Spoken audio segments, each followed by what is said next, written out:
podcast της Athens Voice.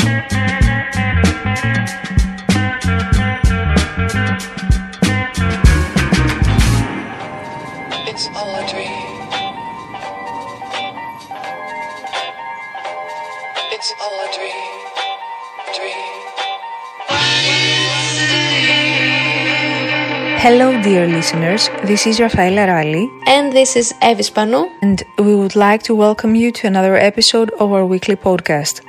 Taking into consideration the ongoing Ukraine-Russia conflict that has already been described as the TikTok war, or more generally the first social media war, we decided to discuss the way nowadays journalists report in terms of modern crisis.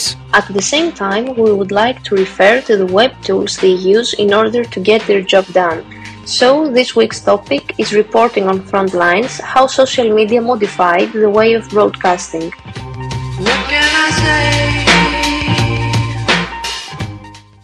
Today, we have the honor to host journalists that have returned from the field. Σταύρος Ιωαννίδης, Μίλτος Σακελάρης, Έλληνα Παπαδοπούλου and Velika Karavaltsiou, who work at Sky and Mega TV respectively. Along with them, we'll also have an interesting conversation with Professor Dimitris Dimitriadis, who is lecturer at City College, University of York on Artificial Intelligence and Digital Marketing Predictive Analytics, and Chief Innovation Officer at thefuturecuts.com. Let's take a look at history. As it is known, it is repeated in cases where we do not learn. In 1855, the Crimean War was the first to be systemically photographed. A few daguerreotypes of the earlier Mexican-American War of 1846 to 1848 were made, but this was nothing like as comprehensive as the documentation of the Crimean War. The war in Ukraine is not the first in the age of social media. More than a decade ago, the series of uprisings known as the Arab Spring spread in part because of the speed and effectiveness of online communication. Also, the Vietnam War that was conducted between 1955 and 1975 is considered the first television war, when for the first time in American history, news from the front lines were brought straight to the living room.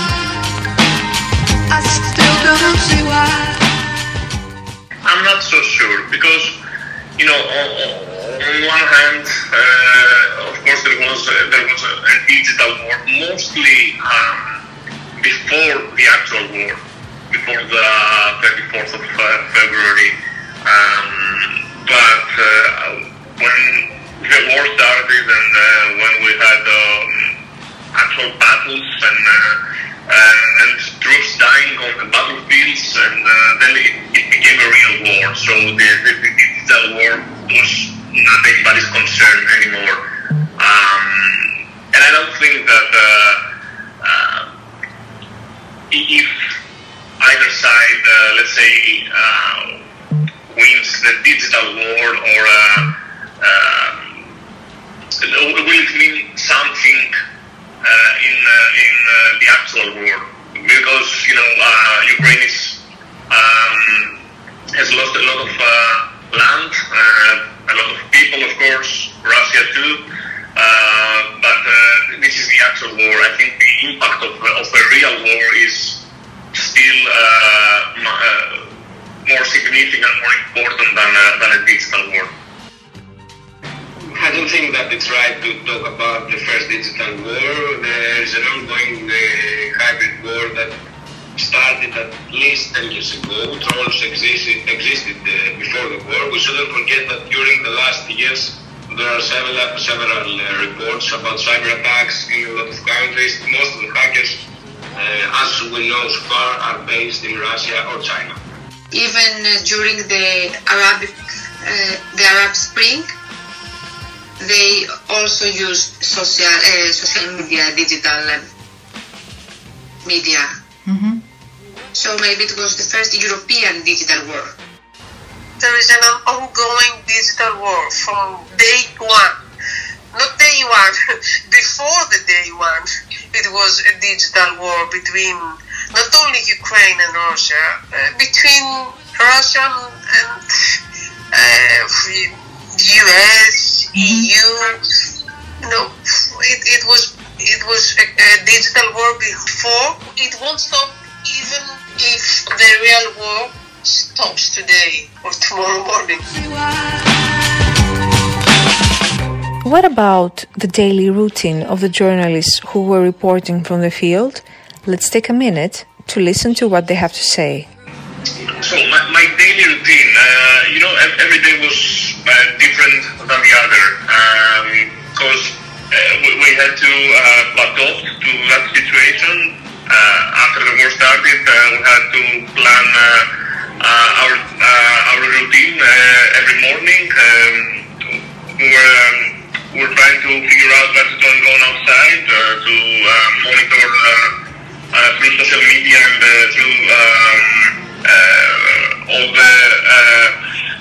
the documents that we had from the consulate to estimate the danger and where it was safe to be. So that's how we started our day. We're making plans to see where is it safe to move by car or to walk in some parts of the city, to film, to make stories, video stories for Sky Television. So, and when we had all the information we needed, then we took off from the consulate where we used to live after the war began. And we were spending a few hours outside, most of the times doing interviews and stories, but sometimes there was an air raid or explosions near us, so we had to come back to the consulate until, of course, 5 p.m. where it was obligatory to be in a safe place, in a basement or somewhere safe. That was our routine, if you can call it routine. We're actually scheduling things depending on how the situation was. So there was not exactly a routine. We were trying to plan our day as good as possible in order to stay safe and also do our job.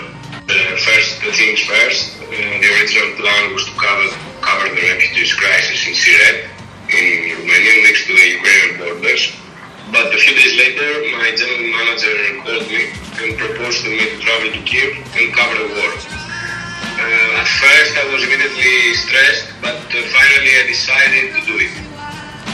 We passed the borders by foot with Sky TV's cameraman Savas Aidemidis, and our first fixer waiting for us there picked us up from this point, and then we traveled to Chernivtsi.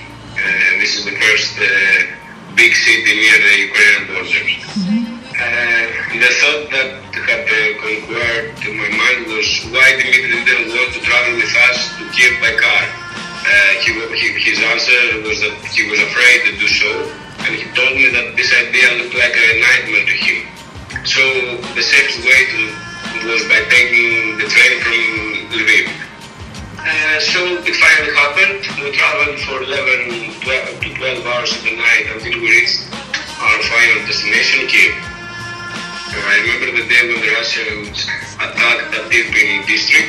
They were selling bombs, and we decided to approach the small entrance of the suburb. When we arrived, I immediately looked at the dead people on the road. The Ukrainian army started yelling at us to go away because, we might get killed. Seeing dead people is an image that cannot be left untouched, but you have to get over it and do what you have to do your job by staying focused and leaving the feelings behind. This is a never-ending internal battle. I'm suffering from it these days too.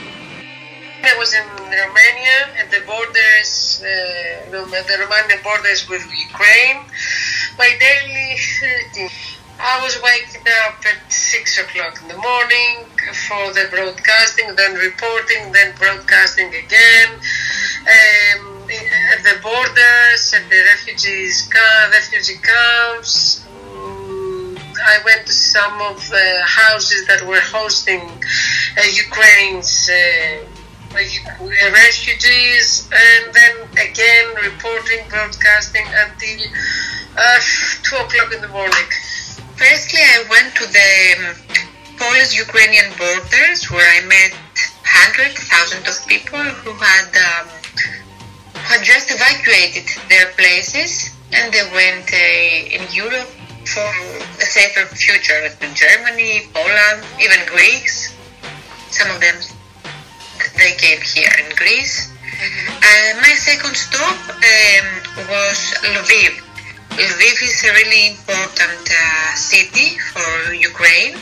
It's the city where all the humanitarian assistance arrives.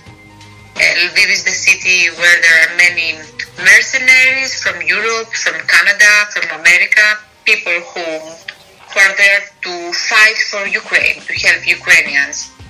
And the third stop, the most important stop, in my opinion, the hardest one, was Kiev, the capital, where I met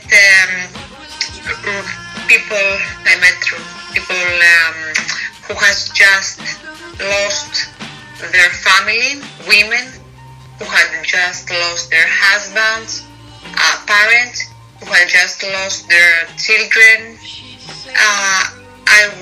I witnessed dead people who had just lost their lives, and it was a really hard part of my trip.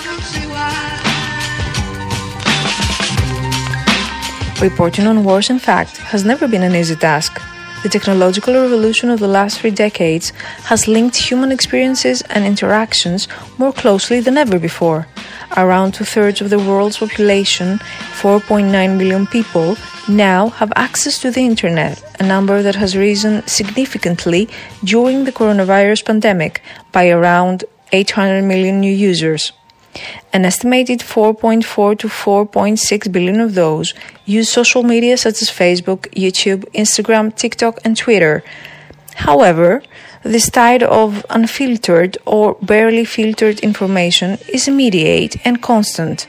It certainly makes a difference to the level of engagement that individuals around the world may have with dramatic events often far away. But might that feedback to affect the course of wars themselves? Well, who can tell? I don't know. I guess both sides use trolls and fake ID users or anything they can use to win this war over the social media. But I think it's something very common, and we see such examples in every aspect of the social media, not only in the Ukrainian war. It was difficult to spot fake news because of the fact that most of the posts, as I said earlier, included videos, for example, from a place that was sold by the Russian. So we had to go to each point to check if what was posted was true. Okay. With your own eyes. Yes, of course. With my own eyes, and check if the information we received from official contacts were true. I think that there are a lot of trolls in Russian group chats at Telegram or Viber. Everybody should be aware of the fact that the Russian government has a huge network of trolls working on behalf of them. There are a lot of reports, there are a lot of posts in media, European media that cover this kind of thing about the Russian campaign by their own trolls. That's why I'm saying that it's all about the source and the users and the timing. I mean, almost everything I was reading from Russian users or Russian media, not all of them, but most of them were fake news. Not that all that I was reading from the Ukrainian sources or user were truthful, but you know that you have to be very careful when you're about to trust the Russian user on the social media. There is an ocean of information, and all this information cannot be checked. Let's be honest. Okay, it's helpful, but it's not enough. Have you identified any organized efforts to misinform people, for example, via trolls, regarding the Ukrainian war? So many that I cannot name one. You know, there is the actual war, but there is another war as well, the information war, and it's a very useful and a very strong tool. In a war zone where you are a war journalist, the reason why you go there to the war zone despite all the threats, despite all the dangers, is that you want to do your own research, your own story, and rely less on what you read or what is shared, and you trust more what you witness and what you see with your own eyes. What can I say? As the war in Ukraine unfolds, many people are watching it on their phones. Social media is awash in photos, videos and satellite images. For every conflict that is well covered or analyzed by the news media, there are countless that remain unreported, ignored or marginalized. The use of the internet during this conflict has been unprecedented, from the Ukrainians who are using it to reveal the truth to the world and who depend on it for accurate information and even basic necessities such as food and shelter, to the Russians using it to spread propaganda and fake news. I learned about the war mainly through foreign media and also domestic media, but traditional media probably, because I work in the media, so I have access to information, but I was trying not to monitor social media networks or Telegram networks before before I go for my first mission in Mariupol, because I thought that traditional media way more how can I say, not credible, but you can see many more aspects of the war in traditional media. Social media, I think, is not a good way to look for information when such an event is going on, because each side is trying to fill information that you cannot actually check, or you cannot be sure of if they are real videos or real information. So I was feeling more confident tracking the traditional media.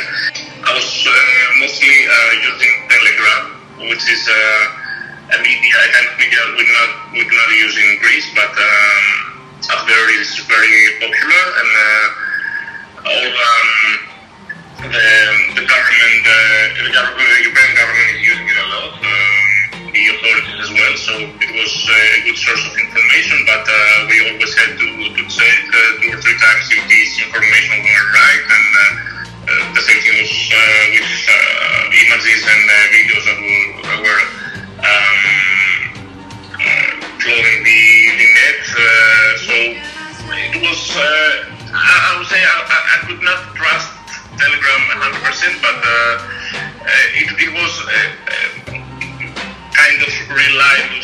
For example, every day in the morning there was a press conference from the authorities of Mariupol, and later in Lviv as well, and also from the government.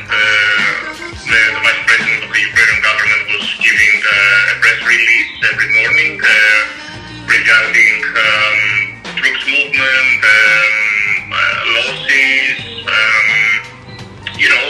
things that significant things that happened the previous day. So that was reliable because it was a press release. But other than that, I was very careful when I was reading the information in Telegram, because there are thousands of channels.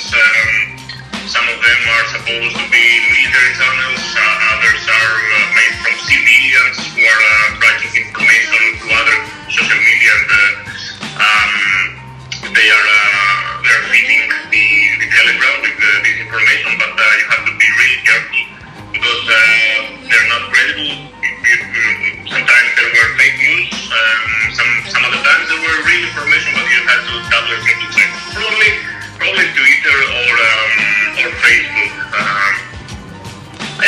sometimes even Telegram, because it depends on the channel you choose to follow.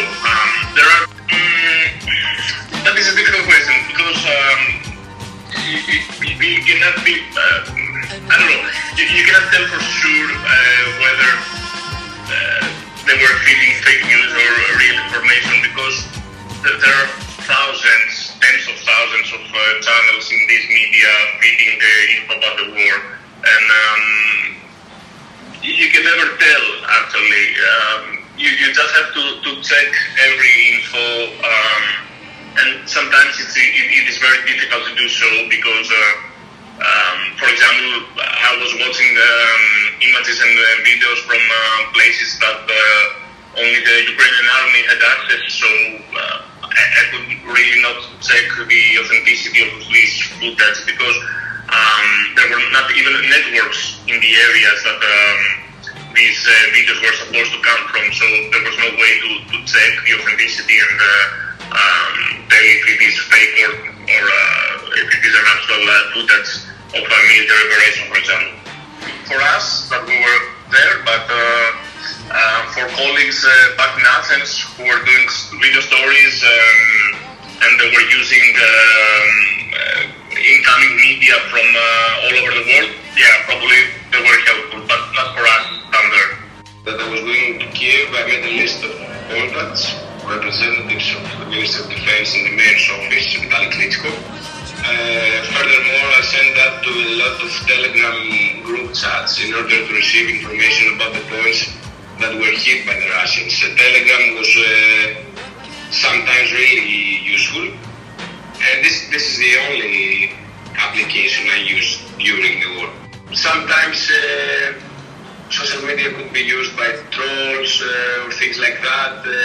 Some info might be fake news, so I had to cross-check everything. That's why I used my contacts, that's why I used to call all my contacts as soon as possible in order to find out more and cross-check the info, what was posted online.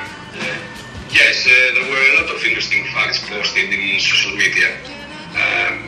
For sure I had to cross-check everything before going live. Some of the facts that were posted were real. There were also a lot of announcements that were posted only in social media accounts or phone applications. Announcements in English because the Ukrainian posted everything in their own language. In the war, it's not always easy to talk to the phone and try to find out information about an incident. Sometimes you have to check social media to have a first look at something. So social media helped me a lot because Ukraine's official posted a lot of translated announcements that were really useful. Sometimes I had to check my Telegram chats, group chats to find out if something happened.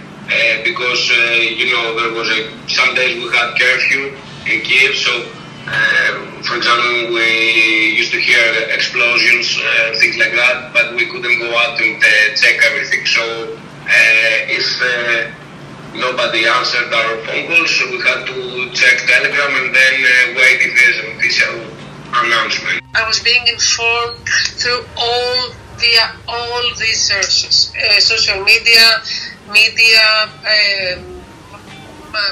international, AP, the Russian media, everything. Which social network do you consider as more trustworthy, and which one is the worst? I'm not sure I can answer this because I think it depends on the user.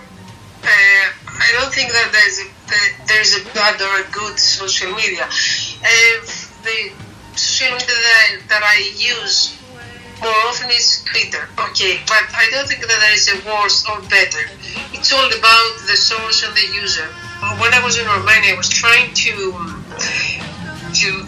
always find the Romanian sources. I mean, the Romanian media or the people from Romania that were tweeting when I was there. So,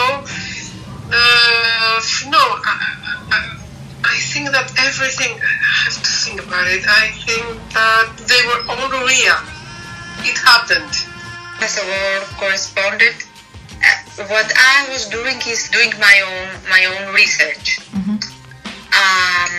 Sometimes I got some information from Instagram. To be specific, for example, I've seen once a picture of a city, a ruined city.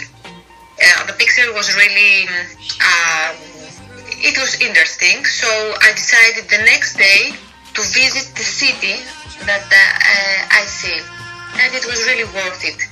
Following the Instagram information, it was a good story for me, for my research. I didn't have any other way to find out about what's going on in that city, so I saw it, I went, and it was worth it. So it was Instagram that you used? Mainly yes. I trust it more than Twitter. I think it's more reliable.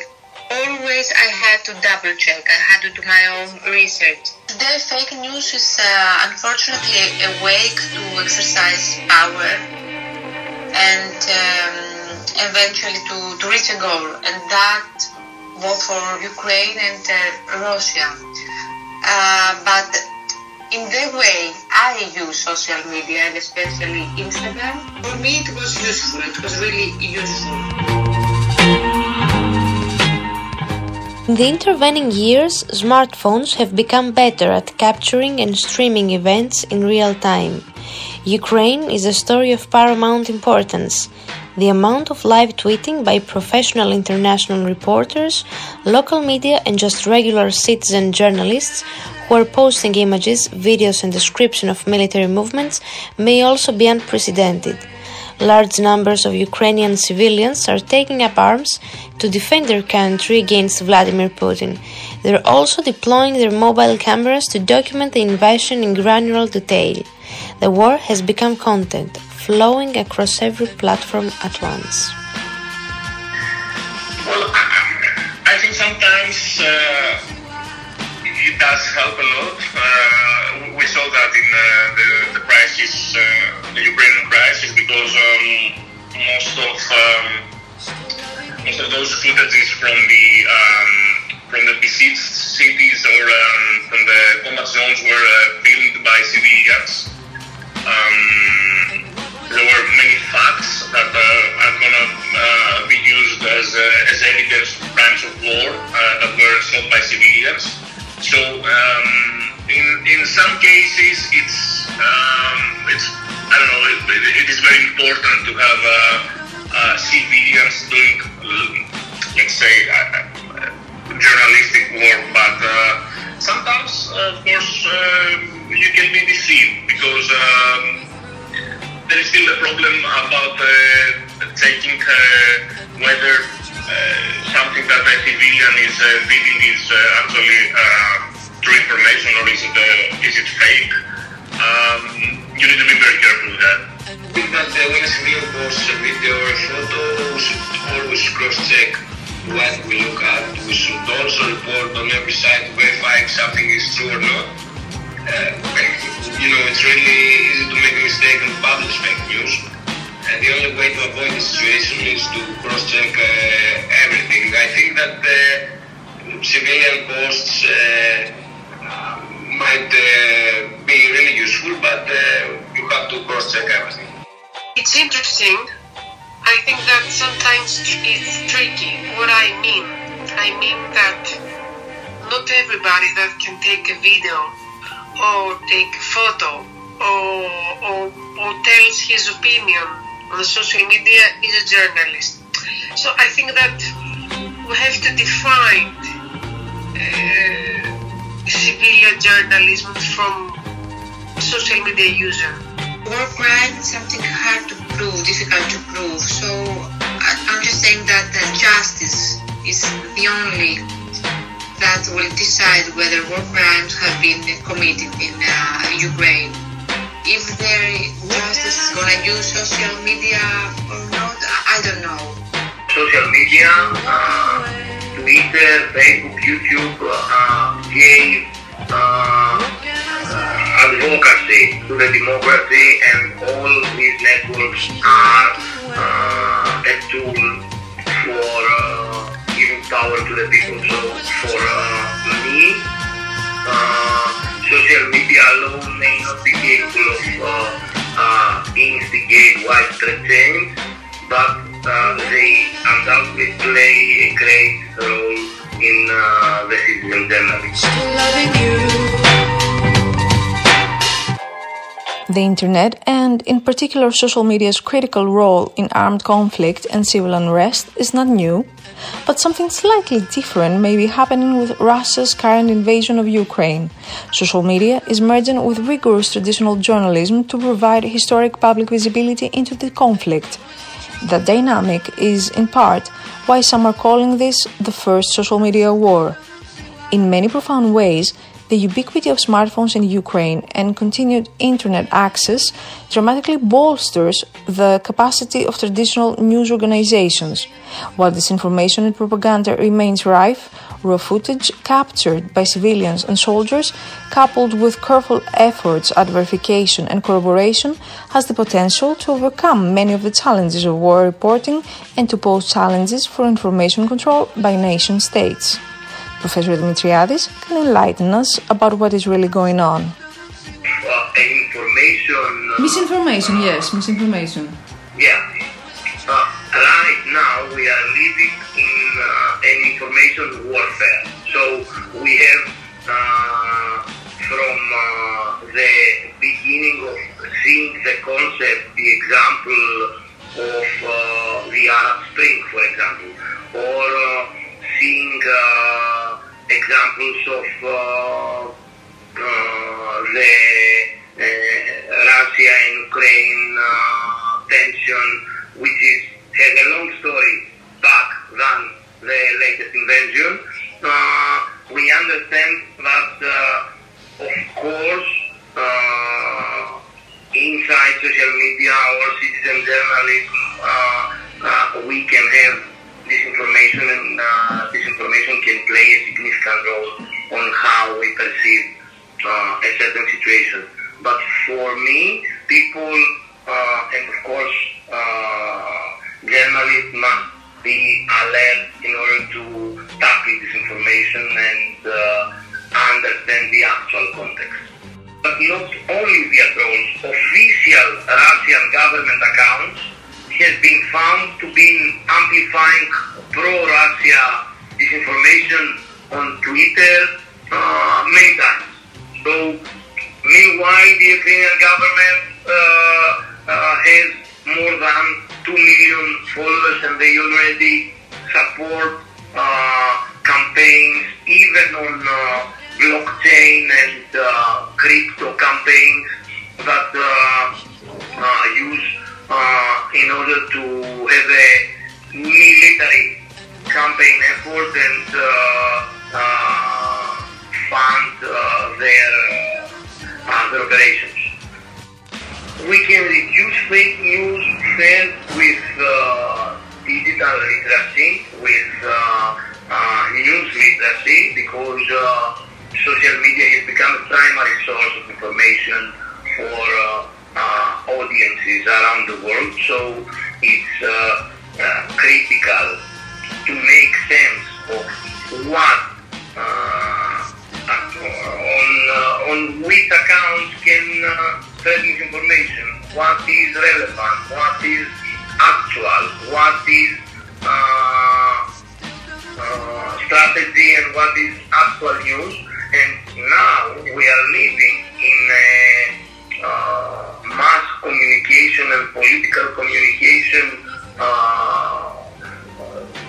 era that is very difficult to say that is what is true and what is false. From the beginning of communication back to the Darius the Great imposing his image on coins, and to the actual radio and film in the World War II, right now we have social media technologies, and we have deep fakes, and we have AI, and all these elements brought the immediacy to this communication. So, from my point of view, in order to understand asymmetric conflict like that we're seeing now in Ukraine, is super critical to understand and be literate about fake news and propaganda in general. I think that it's not going to stop. It's going to evolve because fake news and misinformation is evolving by technology and by the new means of this hybrid warfare. So, in general, I think that as misinformation and as the channels evolving, even with the metaverse, even with AR, VR, and things like that seems high-tech in terms of information, we are going to see new forms of misinformation, and of course we need our tools, the tracking tools, the tools as regards the whistleblowers and tools like the regulatory framework to evolve together with misinformation.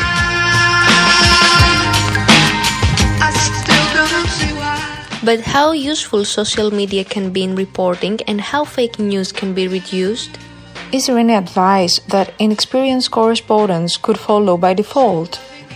Things that happen, but I would definitely keep thinking of and reintroduce them in my mind. But I think most significant is what I described earlier, how we managed to leave Mariupol to go through the Russian lines, and probably, what I always think is how this city, how Mariupol and the Donbass area was before the war, because we spent 10 days there meeting people and doing stories of Greeks who live there for lots of generations. So it was a lovely place to be.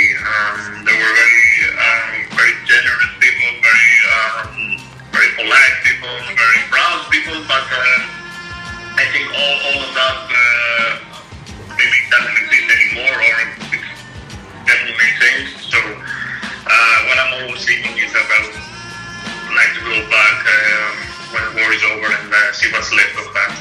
It was my first time covering war zone, covering this kind of stuff. My advice is to be careful, to be sure about the information. The greatest advice is not to trust a fact till you have double checked it. That is an advice that other more experienced correspondents gave me. Use them carefully and find a way to see the truth between the lines. I still recall some of these moments that when I was in Romania, I couldn't realize everything that was happening in front of my eyes.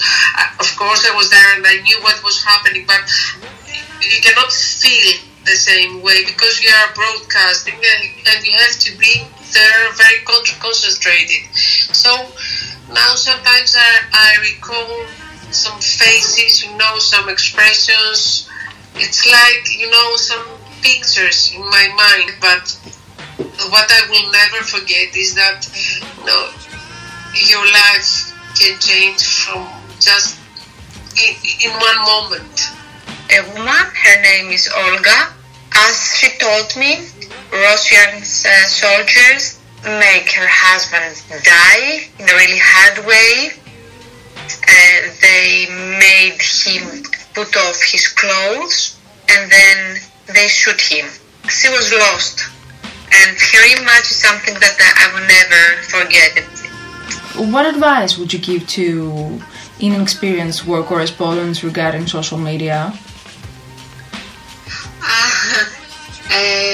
Follow them, but not trust them. Follow them, but do your own research as well. Do not rely on social networks. She's saying me through. Social media have been used across the world to show the truth in the face of a propaganda machine trying to hide the grim reality. For example, in India itself, during the deadly second wave of COVID-19, it was the SOS messages on social media crying for oxygen that became the defining moment of the situation. The tragic stories about the lack of medical access were another aspect. Russia's President Vladimir Putin may try to change the narrative of what's happening in Ukraine, but in the age of social media, combined with high-resolution camera phones, it's hard to keep denying the reality. In such cases, there is no scope for turning lies into the truth, and journalists now know that they need to be more careful than ever, with or without using social media.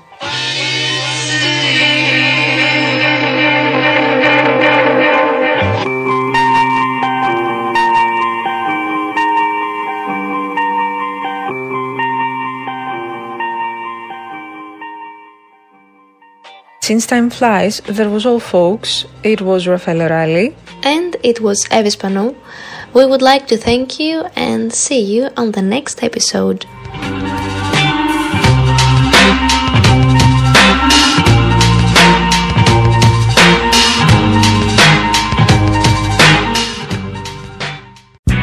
Ήταν ένα podcast από την Athens Voice.